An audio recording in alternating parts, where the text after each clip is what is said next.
Einstein'in əqidəsi barəsində bir balaca da olsa məlumat verəm. Bildiyimiz kimi Albert Einstein doğulanda Yahudi doğulmuşdu. Yəni Yahudi doğulub və zahirən də ateist mühitində böyüsə də ateist olmayıb.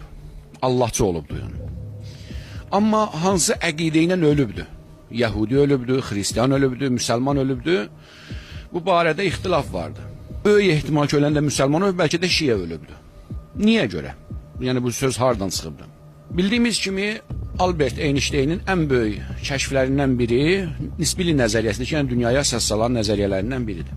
Nisbilik nəzəriyyəsində deyirlər ki, gəlir zamanın nisbilik məsələsində Albert Einstein belə deyək də məxfiyanə altdan Ayətullah Uzma Burucerdi ilə məktublaşır. O dövrdə 1960-cı, 1950-ci illərdə Ayətullah Uzma Burucerdi ilə məktublaşır və ondan xahiş edir ki, Biharul Ənvarın belə deyək də, yəni Peyğəmbərin meracına aid olan hissəsin mənim üçün ingilis dilinə tərcümə edin, ingilis dilinə və alman dilinə tərcümə elətdirsinlər. Xülasə Seyd Burucerdi də savadlı o vaxtın savadlı alimlərindən, ingilis dili bilənlərindən xahiş edir ki, həmən onun istədiyi yerləri tərcümə eləsin. Tərcümə edir və həmən o hədislər əsasında zamanın nisbilik nəzəriyyəsini sübut edir və deyir ki, mənim üçün zamanın nisbiliyinə ən böyük dəlillərdən biri Peyğəmbər sallallahu aleyhi və aleyhi və səlləmin Merac hədisləridir. Xülasə, sözüm canı nədədir? Sözüm canı bundan ibarətdir ki, ehtimal olunur ki, həmən o məktublaşmadan sonra şiəliyə əlaqəsi artır. Albert Einstein'in şiəliyə əlaqəsi artır. Deyə bilmərik, şiə ölübdür, amma sanki bir tanışlığı olur.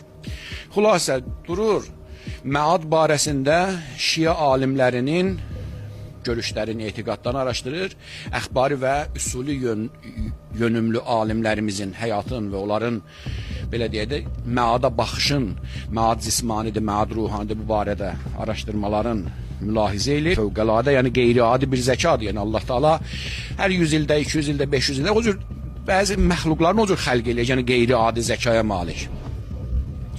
Einstein həmən başı ilə mülahizə eləyir, həmən o düşüncəsi, həmən zəkası ilə əxbari və üsuli yönümlü alimlərin məada baxışın mülahizə eləyir və o məqalədə yazmışdı ki, yəni Einstein deyir ki, mənim gəldiyim qənaət bu oldu ki, əxbarilərin gəldiyi qənaət, yəni təəbbüd nəticəsində ayə və hədisləri təəbbüd eləyib gəldiyi qənaətlər üsulçuların əqilləri ilə düşünüb gəldiyi qənaətlərdən daha dəqiqdir.